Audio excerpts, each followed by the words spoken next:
Hello everyone, welcome to my new food blog. তো আজকে আমি বানাতে যাচ্ছি একটা স্পেশাল রেসিপি। তোমরা বলো দেখি আমি কি বানাতে যাচ্ছি। আলুগুলোকে বড় বড় করে কেটে আমি মাথাগুলোকে একটুখানি করে চিড়ে নিয়েছি। তারপরে ভিজিয়ে দিয়েছি চাল। এটা ছিল ইন্ডিয়া গেট না, সরি, এটা ছিল দাওয়াতের চাল ছিল। এটাকে আমি ভালো করে ধুয়ে ভিজিয়ে দিয়েছি। আলুটাকে বিরিয়ানি কালার মিশিয়ে ভালো করে ফুটিয়ে নিয়েছিলাম, যাতে বয়েল করে নিয়েছিলাম। তারপর মাংসগুলোকে ধুয়ে মশলা দিয়ে ভালো করে ম্যারিনেট করে রেখে দিয়েছিলাম। অনেকক্ষণ ম্যারিনেট করে রেখে দিয়েছিলাম, প্রায় 1 থেকে 1.5 ঘন্টা মতো ম্যারিনেট করে রেখে দিয়েছিলাম। তারপরে যে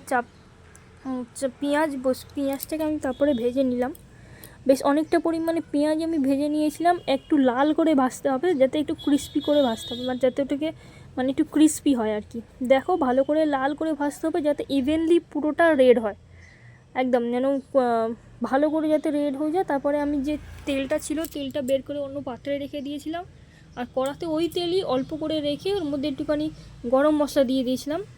যেমন ধরুন ওই লবঙ্গ, এলাচ, জয়িত্রী, তেজপাতা আর দারচিনি দিয়ে ভালো করে গরম মশলাটাকে একটু ভেজে যে মাংসটা আমরা বানিয়েছিলাম, প্রেসার কুকারে সিদ্ধ করেছিলাম, সেই মাংসটাকে আমরা ওর মধ্যে ঢেলে দিয়েছি। মশলাটা ভালো করে কষে নিতে হবে, কারণ মাংসটা আমাদের কষা ছিল না। মাটন যেহেতু, মাটনটাকে একটু ভালো করে না কষলে মাটনের টেস্ট আসে না। সিদ্ধ করার পরে ওটাকে ভালো করে কষে নিয়েছি। যে ঝোলটা ছিল, দেখো কি সুন্দর ঝোলটা শুকিয়ে গেছে, আর কালারটাও কত সুন্দর এসছে।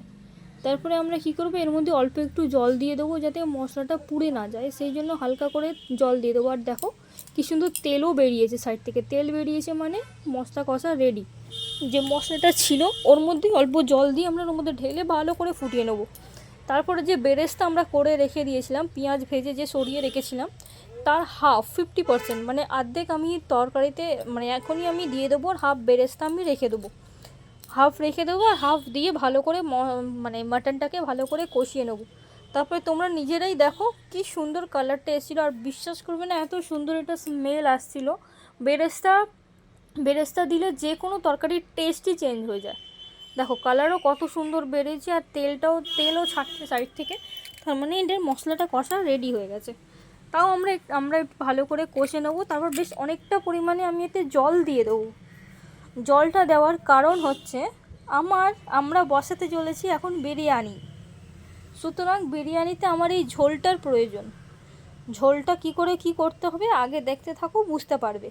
বেশি করে জল দিয়ে ঝোলটা যখন ফুটে উঠবে, ঝোলের মধ্যে আমরা যে সিদ্ধ করে রেখেছিলাম বিরিয়ানির মশলা দিয়ে, এই কালার দিয়ে যে আলুটা সিদ্ধ করে রেখেছিলাম, সেই সিদ্ধ আলুগুলোকে আমরা এই ঝোলের মধ্যে দিয়ে দেবো। কারণ আলুতেও তো একটু টেস্টের দরকার লাগে, তো নাকি শুধু নুন দিয়ে আলু সিদ্ধ হয়ে যাবে, না তো না। সেই জন্য আমরা আলুটাকে একটু ঝোলের মধ্যে দিয়ে ভালো করে ফুটিয়ে নেব।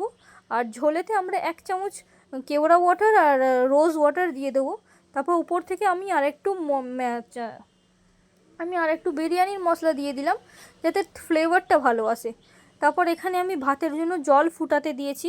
আর এখানে অল্প ছোট্ট গজ কাপড়ে আমি দারচিনি, জয়িত্রী, স্টার ফ্লাওয়ার, লবঙ্গ দিয়ে ভালো করে বেঁধে এটাকে জলের মধ্যে দিয়ে দিয়েছিলাম। কারণ বিরিয়ানির মধ্যে গোটা মশলা মুখিয়ে আসলে টেস্ট সত্যি একদম ভালো লাগে না। সুতরাং আমি বেঁধে দিয়েছিলাম, যাতে ওটা টেস্ট না আসে। পরে ওটা বের করে আমি ফেলে দিয়েছিলাম। আর বেশি করেই নুন দিতে হবে, কারণ ভাত যেটা চাল হবে, চাল ওর যতটা সামর্থ্য নুন নিয়ে বাদবাকি নুন ও জলেই ছেড়ে দেবে, কোনো ভয়ের ব্যাপার নেই। জলটা ভালো করে ফুটলে, যখন জল থেকে যখন মশলার গন্ধ বেরোবে, তখন আমি চালটা অ্যাড করে দেবো। চাল অ্যাড করে দেওয়ার পরে ভাতটা ফুটে ঘি দিয়ে ভাতটাকে ঝেড়ে নেবো। তারপরে আমি এখানে বসাবো বিরিয়ানি। তোমরা কেমন করে বসাও আমাকে জানিও। আমি তো এরম করে বসিয়েছি, মোটামুটি ভালোই হয়েছিল। প্রথমে হাঁড়িতে আমি যে ঝোলটা বানিয়েছিলাম পাতলা, ওই ঝোলটাকে আমি প্রথমে হাঁড়ির নিচে দিয়ে দিলাম বেশ অনেকটা পরিমাণে ঝোলটা দিয়ে, ঝোলের মধ্যেই আমি বসিয়ে দেবো আলুগুলো। তোমরা কিরম করে করো একটু বলবে তো? আমি তো এরম করেই করি, কারণ বিরিয়ানি তো অনেকে অনেক রকমভাবে বানায়। আমি এরমভাবেই বানিয়েছি, আমার বাবা আমাকে এরমভাবেই শিখিয়েছিল, সুতরাং আমি এরমভাবেই বানিয়েছি। প্রথমে আমি দিয়ে দিয়েছিলাম যে ঝোলটা বানিয়েছিলাম, ঝোলটা বেশ অনেকটা পরিমাণে আমি ঝোল দিয়ে দিয়েছিলাম। তারপরে যে চাল আমি ফুটিয়েছিলাম, ভাত বানিয়েছিলাম না, সে ভাতের যে জলটা, ফ্যান বলতে পারো, হ্যাঁ জল বলাটাই ভালো, ওটা পাতলাই হয় যেহেতু। ভাতের যে জলটা ছিল সেই জলটাও আমি দিয়ে দেবো অনেকটা পরিমাণে, যাতে একটু নিচের দিকটা যেন একটু লিকুইডই থাকে তাকে ভাতটা, কারণ আধ কাঁচা থাকে তো, সুতরাং সেই কারণে ভালো করে জলটা দিয়ে ঝোলটা দিয়ে তারপরে আমি আলুগুলোকে সাজিয়ে দেবো নিচে একে একে আলু। তোমাদের কাছে যদি চাল বা ভাত বেশি থাকে তাহলে তোমরা এটা 2টো লেয়ারে করতে পারো। আমার কাছে ভাত অল্পই ছিল, কয়েকজনের 2-3 জনের জন্য বানিয়েছিলাম, ওই জন্য অল্প ভাত ছিল বলে আমি একটা লেয়ারে সব সাজিয়ে দিয়েছি। তোমরা 2টো লেয়ারে দিতে পারো, কোনো অসুবিধা নেই। প্রথমে আলুগুলোকে ভালো করে সাজিয়ে দিয়ে তার উপরে আমি দিয়ে দিয়েছি চাল, যে ভাতটা ছিল সে ভাতটা আমি দিয়ে দিয়েছি। বেশ অর্ধেক, যতটা ভাত ছিল তার অর্ধেক পরিমাণের ভাত আমি তার উপরে দিয়ে ভালো করে ছড়িয়ে নিয়েছিলাম ভাতটাকে। তার সাথে সাথে যে তেলটা আমি রেখে দিয়েছিলাম, মনে আছে যে পেঁয়াজ ভেজে যে এক্সট্রা তেলটা আমি রেখে দিয়েছিলাম, সে তেলটাও আমি ওর মধ্যেই দিয়ে দিয়েছি। ভালো করে ছড়িয়ে চারিদিক থেকে গায়ে লাগিয়ে, মানে হাঁড়ির গায়ে থেকে নিয়ে ভালো করে দিয়ে তেলটাও তখনই দিয়ে দিয়েছিলাম আমি, সব তেল ওয়েস্ট করে তো লাভ নেই, ওই তেলটা আমি বলেছিলাম না কাজে লাগবে, সুতরাং এই কাজেই লাগবে।